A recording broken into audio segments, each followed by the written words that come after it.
자, 오늘은 여러분들이 입에 침이 마르고 닳도록 요청해주셨던 바로 스파이더맨의 슈트를 정리해보려고 하는데요. 나 이거 예전에 만들었었는데? 너무 오래됐으니 집어치우고 다시 새롭게 리부트하죠.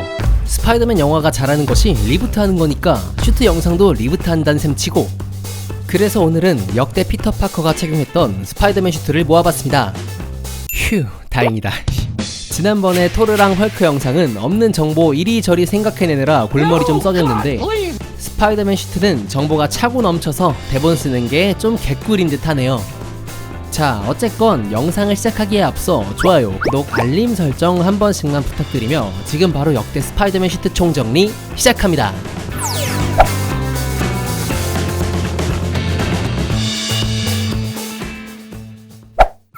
자, 피터 파커의 첫 번째 스파이더맨 슈트는 바로 캡틴 아메리카 11호에서 아주 잠깐 등장했던 홈메이드 슈트입니다. 토니가 소코비아 협정으로 캡틴과 대립하게 되면서 자신의 팀으로 영입하기 위해 피터 파커에게 접근해 보여준 동영상과 그의 방에 숨겨있던 슈트를 발견하게 되는데요. 이때 처음으로 등장한 스파이더맨 슈트가 바로 피터의 첫 번째 슈트인 홈메이드 슈트입니다. 이 슈트의 주된 목적은 오직 피터 파커의 신분을 숨겨주기 위함인데요. 다시 말하자면 그냥 특별한 기능이 없다고도 말을 할 수 있겠죠. 토니는 홈메이드 슈트를 보고 이렇게 말합니다. Not in that onesie, you're not. It's not a onesie. 참고로 여기서 onesie 라는 단어는 상하이가 하나로 이어져 있는 아동용 잠옷인데요.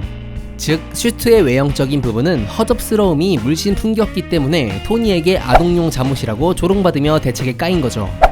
물론 이후에도 토니는 본인이 만들어준 스파이더맨 슈트도 라는 별명을 지어주지만요.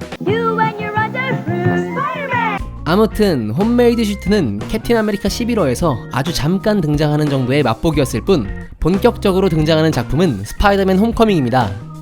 토니에게 슈트를 압수당한 이후에 본격적으로 벌처와의 싸움에서 착용하게 되는데요. 캡틴 아메리카 11호 때와 외형적인 모습은 비슷하지만 알게 모르게 소소한 업그레이드로 토니가 제작해준 슈트에서 힌트를 얻었는지 홈메이드 슈트의 눈 부분을 고글로 대체하여 조리개가 움직이는 기능이 적용됩니다. 참고로 홈메이드 슈트는 스파이더맨 파프롬 홈에서 미스테리오의 환상으로 피터에게 일침을 가할 때 다시 등장하기도 합니다. 물론 미스테리오가 만든 환상이니 피터가 다시 착용한 것은 아니라는 거죠. 다음은 피터 파커의 멘토인 토니 스타크가 제작해준 스타크 슈트입니다. 기존의 허접한 홈메이드 슈트를 본 토니는 스파이더맨의 업그레이드를 강조하는데요. Spider-Man. You're in dire need of an upgrade. Systemic, top to bottom. 그렇게 토니 스타크가 피터를 위해 손수 제작한 스타크 슈트는 캡틴 아메리카 11호 공항전투에서 첫 모습을 선보이게 됩니다. 이때 가장 큰 특징이라고 한다면 슈트의 눈 모양이 움직이며 스파이더맨의 감정 상태를 표현할 수 있게 되었습니다. 그리고 이 슈트가 가장 많은 기능을 선보일 수 있던 작품은 스파이더맨 홈커밍에서입니다. 캡틴 아메리카 11호 공항전투 이후 토니는 피터에게 슈트를 완전히 주게 되면서 그 때문에 스타크 슈트를 입고 친절한 이후 스파이더맨으로 활동하게 되는데요. 토니가 만든 최첨단 슈트로 엄청난 기능들이 작품 속에 표현되어 있으니 지금부터 스타크 슈트의 기능들을 하나둘씩 살펴보도록 하겠습니다. 먼저 피터가 슈트를 착용하는 장면을 보면 본래의 슈트의 모습은 신체에 상관없이 누구나 착용할 수 있도록 펑퍼짐한 상태로 있으며 착용 후 가슴의 중앙부를 누르게 되면 슈트가 줄어들며 착용자의 신체에 딱 맞도록 입혀지는 기믹을 볼 수 있습니다. 작중에서 초반까진 기본 기능만 사용이 가능한 왕초보 모드로 사용하다가 친구 네드의 도움으로 위치 추적 장치를 제거함과 동시에 왕초보 모드를 해제하며 슈트의 모든 기능을 사용할 수 있게 됩니다.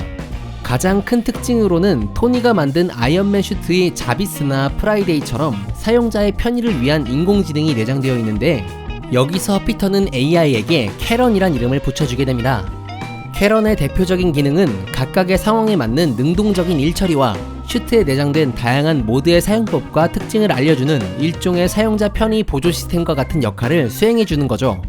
추가로 피터가 짝사랑하던 리즈와의 키스 타이밍까지 알려주는 것으로 봐선 인간의 감정적인 영역까지 분석하여 해답을 내놓을 정도로 최첨단 기술이 녹아들어간 최강의 인공지능이라고 볼 수 있겠네요. 그리고 슈트에 HUD가 적용되어 있어서 사용자에게 시각적인 정보까지 함께 전달해주고 있습니다. 전투에 도움이 될 만한 기능들로는 총 576가지의 다양한 웹슈터의 패턴으로 속사 거미줄, 전기 충격 거미줄, 거미줄 수류탄, 이중 거미줄, 반사 거미줄 등이 있으며 정찰 및 감시에 유용한 스파이더 드론을 탑재, 스파이더맨의 활공 시간을 늘려주는 웹윙, 일명 겸이줄 기능, 활공 중 추락사를 방지하기 위한 낙하산 기능, 멀리서도 상대의 움직임과 소리를 들을 수 있는 고급 정찰 모드, 웹슈터의 기본 모드가 속사형이 되는 전투 모드와 전투 모드 가동 후 목표한 타겟을 가장 확실하게 사살할 수 있게 도와주는 즉살 모드 기능, 음성 변조로 상대의 공포심을 자극하며 신문을 유도하고 기록하는 고급 치조 모드 등이 있습니다. 번외적으로 물에 젖은 슈트를 한 번에 말릴 수 있는 내장 히터도 들어가 있다는 사실. 다음은 벌처 사건을 처리한 스파이더맨을 인정하며 어벤져스의 정식 영입을 위해 토니가 제작한 슈트인 아이언 스파이더 슈트입니다. 외관으로 봤을 때 겉면은 금속 재질로 광택을 띠고 있으며 토니가 아이언맨 마크 50 슈트에 적용한 나노 테크놀로지 기술을 아이언 스파이더 슈트에도 똑같이 사용하여 피터가 착용하고 있던 스타크 슈트 위에 그대로 덧입혀지는 것을 볼 수 있습니다. 그 말인즉슨 기존의 특수 원단 재질의 슈트들과는 다르게 아이언맨과 같은 나노 입자의 물질들로 구성되어 있어서 극장에선 볼 수 없었지만 스파이더맨 파프롬 홈 블루레이에 수록된 삭제 장면들 중 아이언 스파이더 슈트를 입고 범죄 집단과 싸우는 모습에서 총알로부터 신체를 완벽하게 보호해준다는 사실을 알 수 있습니다. 그리고 기존 슈트는 높은 상공에서 산소 부족 문제로 호흡이 곤란하였다면 아이언 스파이더 슈트는 그러한 문제를 극복해 착용자의 산소 공급을 도와주는 생명 유지 기능이 적용된 것으로 판단할 수 있죠. 또한 등 뒤에는 거미다리를 연상케 하는 4개의 왈도가 장착되어 있어서 신체를 지탱하기 위해 사용하거나 상대를 공격하는 등 다양한 면으로도 활용할 수 있습니다. 다만 아이언맨 슈트처럼 아크 원자로가 내장되어 있지 않기 때문에 첨단 기술적인 요소를 운용하기 위한 충분한 충전이 필요한 슈트이기도 합니다. 다음은 스파이더맨 파프롬 홈 속 피터가 유럽으로의 수학여행을 떠나게 되면서 쉴드에서 제공해준 스텔스 슈트이자 속칭 나이트 몽키 슈트입니다. 참고로 나이트 몽키라는 이름은 피터 파커의 정체를 들키지 않도록 유럽에서 활동하는 스파이더맨 짝퉁임을 가장한 네드가 급조한 히어로명입니다. 많이들 헷갈리시는 게 스텔스 슈트라고 해서 진짜로 스텔스 기능이 존재하는 것은 아니고 단지 쉴드의 요원들이 착용하는 잠입 복장의 형식으로 제작한 슈트이기 때문에 스텔스 슈트라는 이름으로 불리게 되는 거죠. 기존 스파이더맨을 상징했던 푸른색과 붉은색 배합이 아닌 검고 짙은 회색 계열의 고급 원단이 사용되었는데요. 다만 밋밋하지 않도록 어깨나 몸통 부분 그리고 각종 관절 부위에 보호대와 버클 등이 장식되어 있어 세련미를 더했습니다. 또한 눈에 장착된 고글의 조리개가 움직이는 것은 물론 추가로 고글을 열고 닫을 수 있도록 설계가 되어 있죠. 그래도 역시나 토니가 만들어준 슈트들에 비하면 쉴드의 기술로는 업그레이드가 부족한 것이 사실입니다. 마지막으로 피터에 의해 직접 제작부터 완성까지 모든 것이 자신의 입맛에 맞춰진 업그레이드 슈트입니다. 물론 이름이 업그레이드 슈트지 토니가 만들어준 슈트들과 비교하면 다운그레이드 슈트가 더욱 어울릴 법한 이름이겠지만 아무튼 토니의 죽음으로 히어로 활동에 활력을 잃은 피터가 자신의 과오를 바로잡고 미스테리오와의 최종 결전을 벌이기 위해 제작한 슈트인데요. 해피의 도움으로 스타크 제트기의 슈트 공작실을 사용하여 피터가 하나부터 10까지 자신이 원하는 기능들과 설정들을 추가해 만들어 나갑니다. 눈에 띄는 기능으로는 스타크 슈트처럼 등 뒤에 낙하산과 웹윙, 속칭 겸이줄 기능이 장착되어 있어서 활공 시간을 늘려 미스테리오의 드론들 사이로 잠입하는 데 사용하죠. 또한 기존의 전기 충격 거미줄에 전압을 높여 장착해 두었으며 때문에 드론들을 거미줄로 연결하여 강한 전류를 흘려보내 단숨에 파괴하는 데 사용합니다. 그런데 피터 파커가 제트기에서 급하게 만들어서 그런지 지금 설명해드린 부분이 업그레이드의 전부입니다.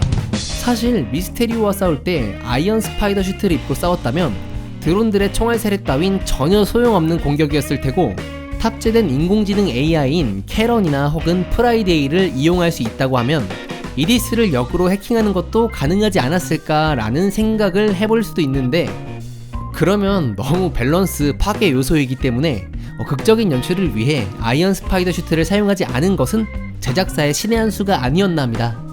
어쨌든 업그레이드 슈트의 외형적인 부분은 기존의 빨간색은 유지한 채 푸른색 부분이 검은색으로 바뀌며 간지의 색상인 검정과 빨강의 조화로 일명 브레드 색상이 적용된 슈트입니다.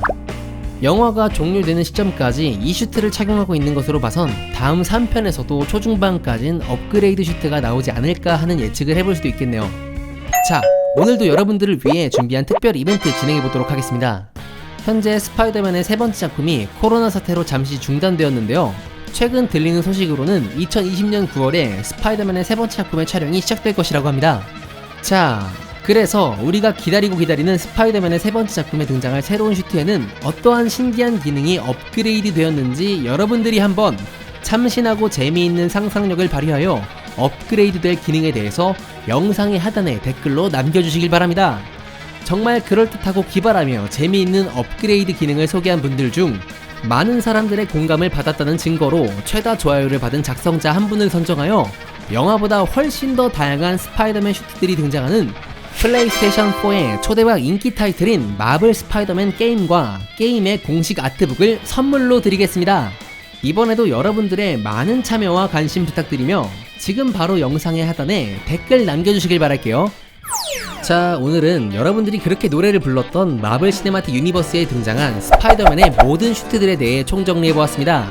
오늘 영상이 유익하고 재미있었다면 한 번도 빠짐없이 좋아요, 구독, 알림 설정 부탁드리며 저는 다음에도 재미나고 신기한 영상으로 찾아오겠습니다. 지금까지 메밀목도리였습니다. 감사합니다.